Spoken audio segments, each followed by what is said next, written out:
Hello and welcome to the 160th second photography podcast. This was going to be episode 10, but I'm going to call it episode 9, and that's for a variety of reasons that I won't go into. So episode 9 is gear you've never used. So I'm back with Ben. Hello. We're still in England and it's still raining, and that's all it ever seems to do at the moment. So you might hear rain because we are we are recording in the car because we don't live close to each other, so we have to meet in the middle, and that's what we've been doing in our episodes together. So we're sat in my car and it's raining because it's a nice place to record in my car, nice and quiet apart from the rain. So you might hear a little bit of rain in the background, but really don't worry about that. It'll be quite soothing and maybe put you to sleep if you're listening to it at night time. So, Ben, just for our viewers who haven't listened to the other episodes, would you just like to introduce yourself, please? Yeah, my name's Ben. I'm a photographer and photo editor and videographer as well. I've been freelancing videography on and off for about 10 years and retouch photos and edit photos nearly every day. Fantastic, thank you for that. So we're talking about gear you never use, and photography is quite synonymous with collecting lots of gear and getting lots of new gear. You don't have to do that, but most of us end up doing that, and most of us end up having gear that we probably don't use or need. Do you have any gear that you don't use? I've got a 300mm lens, which I rarely use. I probably should use it because it is a very nice lens, but I just don't have much call to use it, unfortunately. So 300mm is going to be a very telephoto, so that's a wildlife lens, really. Yeah, I don't really photo much wildlife, unfortunately. What did you get it for then? It was part of the bundle with the camera. Okay. So I won't get rid of it. It's always nice to have. And I think that's the difficulty, because I've got a variety of lenses that I don't use that often, but at the back of my mind there's always this sort of, but I could use it for that. Yeah. But this might come up, and so on and so forth. I bought a lens to do astrophotography because I think that's really cool, yeah, doing astrophotography. It's a really good lens for astrophotography. It wasn't expensive. I got a very good deal on it. I got it second hand from Amazon Warehouse. Buy most of my stuff from Amazon, if I'm honest. No sponsorship there, but I've used it once, and that was just to try it out. So when I bought it, I didn't have particularly big family commitments. I now have quite big family commitments. It means I can't go out at 8 o'clock at night to do astrophotography, or drive off somewhere to do astrophotography at 8 o'clock at night. And plus around here, especially in England around here, you'd be hard pressed to find a decent clear night to get any shots of the stars and away from light pollution as well. In fact, yeah, you're really put out doing astrophotography, aren't you? You can only do it at night. You need to be away from lights, pollution. It needs to be a clear night. There's no point, and not raining. Yeah, astrophotography quite a challenge. It's something I would love to do, and that's why I've kept hold of the lens, because I might think, yes, tonight everyone's in bed and I can go out and do astrophotography, and it's the right conditions and it's not too cold, so I'll go and do it. So I suppose that's why I've held on to the lens. What other stuff have you got that you don't use anymore? I've got a 55mm lens, which on its own I don't use at all, but I've got a macro attachment for that, which I've used quite a lot with filming, especially with engineers and technical products. Like one example was they were soldering some electrical components, and so a macro lens for that, brilliant. But if I could get a macro attachment for my 85mm lens, I would probably just get rid of the 55 straight away. So what's special about the attachment for the 55? Is it the same filter thread size? It is, yeah. I mean, there probably is one for the I think it's 72 mil for my 85 mil lens, but I just haven't looked, to be honest. And I don't do that much macro filming with it, so at the moment I make do with it. So is that just one of those close-up filters that is basically a concave thing that you screw on the front of your lens? Yep, that's it. I mean, I have a macro lens for one of my cameras, and that's something I thought I'd use loads. I've used it a lot more than the astrophotography lens, but again, not as much as I planned to use it. I have used it quite a lot, and it does come in handy for when you want to take a specific image of a dial or something like that you can't get with something else. It's a great thing to have, even if you dust it off once or twice a year. It's better to have it and not need it, because I know as soon as if I got rid of it, then I'd need it like the next day. That has happened to me. I'm quite good at getting rid of, not getting rid of gear, but having a clear out. If I've got something that I haven't used for a while, I will, unless there's a burning desire to continue with it, like astrophotography or macro, I will just sell it. And generally I can sell it quite well. I know the tips to sell things on eBay and to get the best price for it, what to do. And generally, because I buy things used or secondhand, I don't lose any money buying it, using it, then selling it again. Yeah. Particularly with lenses. Camera bodies you do, but not with lenses. So 55mm, that is an odd focal length. Yeah, 18 to 55. Oh, it's the 18 to 55. Is it the kit lens? Yeah. It's not a bad kit lens, that. I think I've got that. Yeah, I think it's the bog standard one that comes with pretty much every camera you buy, but as soon as you get it, like I got a 15 to 85, and that's just, I love that lens. It's like my workhorse lens. It's great for close-ups, for longer range. It's such a crisp, beautiful image. As soon as I got that, the 55 just never got looking. I've got a lens that is an extreme wide-angle lens. It's quite a good lens. Again, it's quite a cheap lens. I really didn't pay very much for it. Again, from Amazon deals, Amazon Warehouse. And for those who don't know, Amazon Warehouse just sells on Amazon open box products. So someone who buys something, open the box, then returns it. I've always thought you get quite a big discount. I've always found the products good, and it comes quite quickly because it's from Amazon.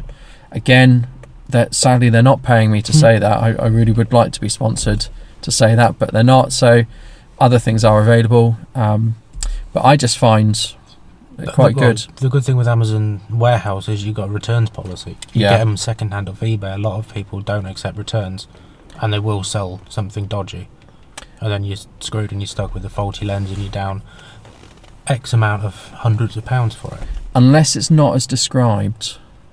If it's not as described with eBay, you can send it back, even if they say, oh, I don't accept returns. But you sent me an umbrella and I was expecting a lens, so yes, that does need to go back. But it's the hassle of it. Yeah. I've sent things back because they're not as described, and I've got a refund, but it's the hassle.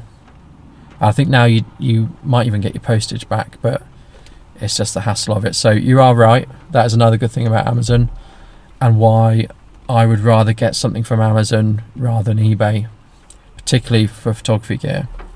But anyway, it's an APS-C lens, so I think it's 15 to 35. And again, it was great when I got it. The only problem was I switched to a full frame camera at some point, and it won't work on it. And it will fit, but it's not designed for a full frame. It doesn't cover the frame. There isn't much point in using it. So it exclusively is for an APS-C, and I only really use my APS-C camera for filming stuff, so it doesn't get much of a look in. Came with a lens hood, came boxed, that was really good. But yeah, that is one I'm going to sell, but not in January. I'll sell it a bit later in the year.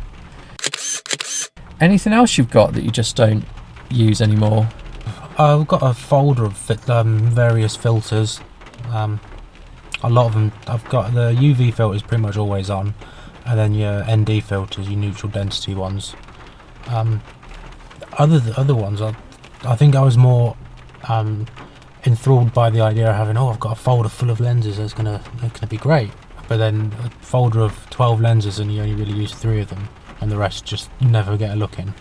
The problem is you don't know until you have that set of 12 lenses what you're going to use. Yeah. It sounds, I'm sure people say that's completely ridiculous. You've bought 12 and you only use 3. You should have seen that coming. But you don't know which you're going to use until you have them all. That sounds odd, doesn't it? But I think that's quite true. It's not until you have them you think, I'll use this. This one gets 50 to 60% of all use, and this one 10%, and this one I never use. UV filters are interesting because I always used to buy a UV filter and then put on the front, and I know they're controversial, the UV filter, but I always just think I'd rather have it not. I don't mind if it knocks off a few perceivable megapixels of sharpness, that doesn't matter to me. But I think I watched a YouTube video where I saw that your lens is quite tough anyway. It doesn't really get damaged. The glass is really strong at the front. It has anti-scratch coatings on, so you don't really need a UV filter. And I took them off and the world didn't end. I didn't get any scratches on my lenses. There are some lenses where I don't even put the lens cap on and they've never got scratched. I think I always have a lens hood on, which keeps most of the stuff off, or stops things getting to the front of your lens anyway if you have a lens hood. So UV filters don't use anymore. I have a large collection of them. No one's going to buy a set of UV filters, are they? No, the filters are dirt cheap on eBay, Amazon. You get them for a big pack for $5 or something. Yeah, and it's always something a salesman in the shop would be keen to sell as well. Oh, get a UV filter for this lens, or do a deal for £10. Other things I don't use, I think I'm quite a keen, I need to be careful how I say this, I'm quite keen on using flash in images. I nearly said something terrible then. I nearly said I'm quite a keen flasher, which I'm not. I use a lot of flash, and I started off with a cheap flash, and then I got a better flash, and I got a TTL flash. I started off with cheap triggers, and I got TTL, more reliable triggers, and so on and so forth. And as you build up that kit, you always start with cheap stuff, and as you build up, once you've tested the water, put your toe in the water, and you build up, you've always got that cheaper stuff you started with. Yeah. So flash, I have a couple of flashes that probably could go. I have sold quite a lot of my early flashes that were sort of 30 quid, 20 quid. What else? Camera bags seem to get collected quite a lot. How many camera bags have you got? I've got 2. One which was the standard over the shoulder, almost like a bum bag that the Canon comes in. Then I got another one which was like a messenger bag, but then I bought a backpack one and sort of cannibalized the messenger bag one and took it apart and cut it all up and repurposed it to fit all the lenses and everything in this one backpack. And the other one's, the messenger bag one is gone, but the other one is I still keep the little one if I'm going to, like, I don't know, going into London or something, and I know I'm going to need the camera with just this lens and batteries, then I'll take the little one instead of taking a big backpack with me. I think the difficulty, you can never get the right camera bag, can you? Like you say, there are different scenarios you would use a different camera bag for. Yeah. But I think it's impossible to find a camera bag you're happy with. There's always things you won't like about it. Well, I'm happy with the backpack one, but it's on my back and in London on the tube. I don't trust people, so if I'm taking the camera there, I'd rather have it in the little bag in front of me where I know no one's opening the zips. Or I can put padlocks on the zips, but people will still try. Well, then you can't get your stuff out quickly because you padlocked it. And then I probably shouldn't say this because if you're a villain and you're a criminal, you can even if you padlock the 2 zips together, if you just pull at the space between the zips, it opens up. Yeah, the little padlock, because obviously you're limited on the size of lock you can use, and the little ones are quite fragile. So I think everyone's got gear that they don't use. I'd love to be that photographer who really thought about it beforehand and thought, right, I'll get a Canon 5D Mark III, I'll get a 24 to 70 and a 70 to 200, and I'm done. I didn't really think of that. And someone I know went along that line, said I will only ever need 2 lenses. I'll get these 2 lenses. I'll get the best camera I can afford. Spent a fortune, but they've only invested in 3 bits of gear, and maybe they were wise for doing that. I don't know. So what can you do with stuff if you don't use it? Do you have a policy? Do you have a, if I haven't used it for 6 months, it goes? No, if I haven't used it, then I haven't used it. I should have a clean out really and get rid of stuff, but I like I say, I know as soon as I get rid of it, I'll need it. So like the 300mm lens, I haven't used that in, I don't know, at least a year, but it's nice to have it. And it's, who knows, I mean, I'm moving to Germany soon, so the forests are nearby, so maybe I'll get into wildlife photography there. I think there comes a point with stuff where, particularly with camera bodies, it's not worth selling. So my APS-C camera that I spoke about earlier, which is a Canon interchange DSLR, I wouldn't get it's in good condition, it's boxed, it's got all the instructions. I wouldn't get a lot of money for it, so it's not worth selling. I might as well keep it as a backup camera. So I think it's good to get rid of stuff, it's good to sell it, it's good to give it away, whatever you want to do with it. But at a certain point it becomes not worth it. And so no, there's no point doing it. As soon as the new model comes out, then the previous ones just plummet in price. And it's always the bodies that lose money. The lenses not so much, but like you say, just keep it as a backup. If you're doing a photo shoot, then if it's still, I'm sure it's a great quality camera, so just have that with a different lens, so you can just keep switching between the two. Yeah, I mean, I use my full frame DSLR a lot because it's brilliant. It's really good. I can't fault it.